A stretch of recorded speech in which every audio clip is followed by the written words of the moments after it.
এ কি ভয়ঙ্কর কাণ্ড, এ কি নির্মম কাণ্ড। মানুষ এরকমও হয়? আমরা নারী নির্যাতনের বিরুদ্ধে, ধর্ষণের বিরুদ্ধে এত এত সোচ্চার হই, সরব হই। মানুষের একাংশ তারা পশুরও অধম।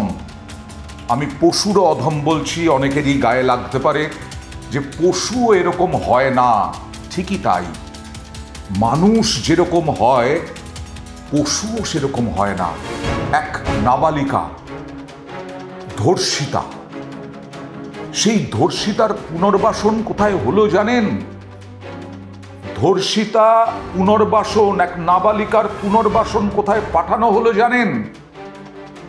ধর্ষকের ডেরায়, ধর্ষকের বাড়িতে। ভাবতে পারছেন কোথায় গেছে মানুষের মনুষ্যত্ব? ধর্ষণ হয়েছেন এক নাবালিকা, ধর্ষিতা, নির্যাতিতা, তাকে কোথায় পাঠানো হলো? ধর্ষকের ডেরায়, পুনর্বাসনের নামে। ভয়ঙ্কর কাণ্ড। 16ই জানুয়ারি একটি গ্রামে ওই নাবালিকা স্কুলে গেছিল, স্কুল থেকে আর বাড়ি ফেরেনি। পরিবার স্থানীয় থানায় নিখোঁজ বলে অভিযোগ দায়ের করে। 17ই ফেব্রুয়ারি হরিয়ানার গুরুগ্রামে খোঁজ পাওয়া যায় মেয়েটি। হরিয়ানার গুরুগ্রামে খোঁজ পাওয়া যায় মেয়েটির। 16ই জানুয়ারি নিখোঁজ হয়ে যায়, স্কুল থেকে আর ফেরেনি। তার সঙ্গে ছিল অভিযুক্ত ব্যক্তি, অর্থাৎ ধর্ষক। সে আবার মেয়েটির তুতো ভাই, থাকে ওই জেলারই, মানে যে জেলায় নাবালিকার বাড়ি সেই জেলাতেই থাকে। তার সঙ্গেই দেখা গেল ধর্ষিতাকে। ধর্ষকের বাড়িতে পুনর্বাসন, ধর্ষিতা কিশোরীকে ফের ধর্ষণ। ভাবতে পারছেন? আরো শুনলে আঁতকে উঠবেন। ধর্ষকের বাড়িতে পুনর্বাসন, আবার ধর্ষণ। সিডব্লিউসির চেয়ারম্যান সহ সদস্য, ঊর্ধ্বতন কর্তা সহ মোট 10 জনের বিরুদ্ধে এফআইআর। এই ভয়ঙ্কর ঘটনা কোথাকার জানেন?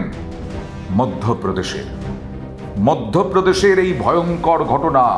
মানুষ তো সব জায়গাতেই, সে বিজেপি শাসিত হোক, তৃণমূল শাসিত হোক, কংগ্রেস শাসিত হোক, কিন্তু আইন শৃঙ্খলার কথা উঠবেই। তাই বিজেপি শাসিত বলে অবশ্যই অভিযোগ হবে। কিন্তু মানুষ যে পশুর থেকেও অধম সেটা বারবার প্রমাণ করছে।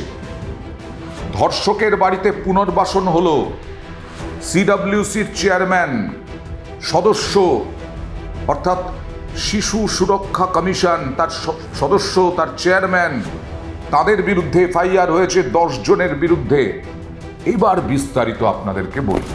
শিকারকে সোজা বাঘের ডেরায় পাঠানো মধ্যপ্রদেশের ঘটনা। তাও পাঠিয়েছে কারা?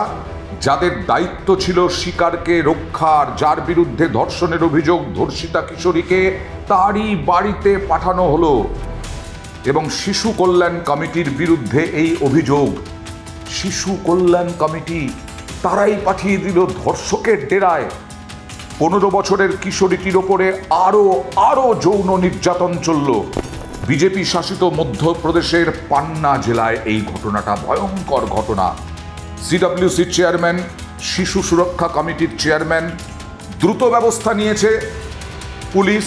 এটা ঘটনা, কিন্তু এখনো পর্যন্ত কাউকে গ্রেফতার করা হয়নি। ওই ধর্ষককে গ্রেফতার করা হয়েছে, কিন্তু কেন শিশু সুরক্ষা কমিশন বা শিশু সুরক্ষা কমিটি মেয়েটির নিরাপত্তা দিতে পারল না? বাঘের ডেরায় পাঠিয়ে দিল, ধর্ষকের ডেরায় পাঠিয়ে দিল, আরো একবার ধর্ষিতা হতে হলো ওই 15 বছরের কিশোরীকে। এটাই তো সব থেকে বড় প্রশ্ন। অভিযুক্ত ব্যক্তি জেল হেফাজতে, কিন্তু বাকিদের কড়া শাস্তি হবে কবে? দেখুন, প্রথমে পান্নার ওয়ান স্টপ সেন্টারে রেখেছিল এই শিশু সুরক্ষা কমিটি ওই ধর্ষিতাকে। এরপর কোনো নিয়ম না মেনে শিশু কল্যাণ কমিটি তাকে অভিযুক্তর, মানে ধর্ষকের শালীর বাড়িতে পাঠায়। ধর্ষকের শালের বাড়িতে পাঠানো মানেই তো সেই ধর্ষকের ডেরায় পাঠানো। এবং জামিনে মুক্তি পেয়ে জেল হেফাজত হলো, জামিনে মুক্তি পেল ওই ধর্ষক, এবং তারপরে শালির বাড়িতে গিয়ে মেয়েটিকে আবার ধর্ষণ করলো। এরপরে তাকে আবার গ্রেফতার করা হলো। তাতে লাভটা কি হলো?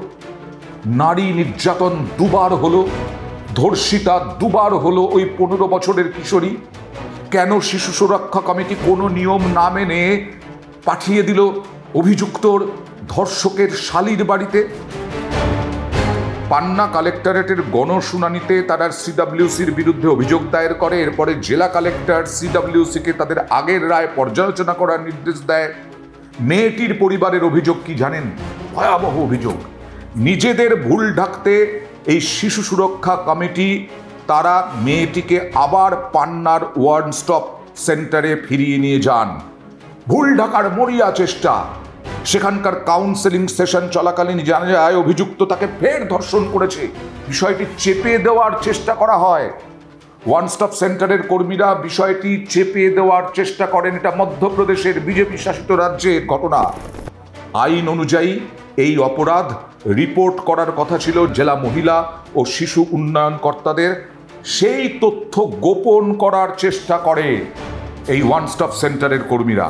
তারপরে স্থানীয় সংবাদ মাধ্যমগুলি এই রিপোর্ট কেলেঙ্কারি জানাজানি হয়ে যায়। জনগণের চাপ আসতে থাকে, মানুষের চাপ আসতে থাকে, সোশ্যাল মিডিয়ায় ভাইরাল হয়ে যায়। তারপরে পুলিশ ব্যবস্থা নেয়, পদক্ষেপ করে। এই ঘটনাকে কেন্দ্র করে ব্যাপক ক্ষোভ ছড়ায়। এরপরেই ব্যবস্থা নিয়েছে ছত্তরপুর পুলিশ। লবকুশ নগরের অতিরিক্ত পুলিশ সুপার নवीन দুবের তত্ত্বাবধানে তদন্ত শুরু হয়। আর নवीन দুবে কি বলছেন? अभी लगभग हम सभी संबंधित दस्तावेजों को कलेक्ट कर चुके हैं, उसको बारीकी से देख रहे हैं और भविष्य में इन सभी के खिलाफ अपराध में सुमारी की जाएगी। যারা নির্যাতিতাকে অভিযুক্তের বাড়িতে পাঠানোর ভুল সিদ্ধান্ত নিয়েছিল এবং যারা এটি গোপনে রাখার চেষ্টা করেছিল একাধিক আইনি ধারায়, তাদের বিরুদ্ধে মামলা করা হয়েছে। পুলিশ বিষয়টির তদন্ত করছে। এ তো ভুরি ভুরি শুনি তদন্ত হচ্ছে, তদন্ত হচ্ছে, তদন্ত হলেই সব জানা যাবে। কিন্তু এতটা বাড়াবাড়ি, একটা মেয়ের, একটা কিশোরীর ধর্ষিতা হওয়ার ঘটনা দুবার হলো কি করে, হয় কি করে, কাদের দাপটে, কাদের দাপটে, কাদের ভুলে আজকে ওই মেয়েটিকে সারা জীবন ভুগতে হবে? পক্সো আইন আছে। পক্সো আইনে 21 নম্বর ধারায় ওয়ান স্টপ সেন্টারের অ্যাডমিনিস্ট্রেটর এবং উপদেষ্টার বিরুদ্ধে মামলা করা হয়েছে। জেলা মহিলা ও শিশু উন্নয়ন কর্তার বিরুদ্ধেও কর্তব্যে অবহেলা এবং আইন বিরুদ্ধ কাজ করার অভিযোগে ভারতীয় ন্যায় সংহিতার উপযুক্ত ধারায় মামলা করা হয়েছে।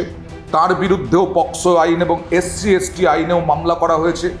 সবই তো করা হয়েছে, কিন্তু এদের বিরুদ্ধে একেবারে কড়া পদক্ষেপ কবে করা হবে? এরা যে পাপ করেছে সেই পাপ তো ভোলার নয়। পাপের ঘোড়া পূর্ণ করে ফেলেছে এরা। সেই পাপের ঘোড়া পূর্ণ করার পরও এরা বহাল তবিয়তে ঘুরে বেড়াবে? এই রকম ঘটনা কোথাও হয়েছে যে ধর্ষকের ডেরায় পাঠিয়ে দিয়েছে একটা নাবালিকাকে, একটা কিশোরীকে?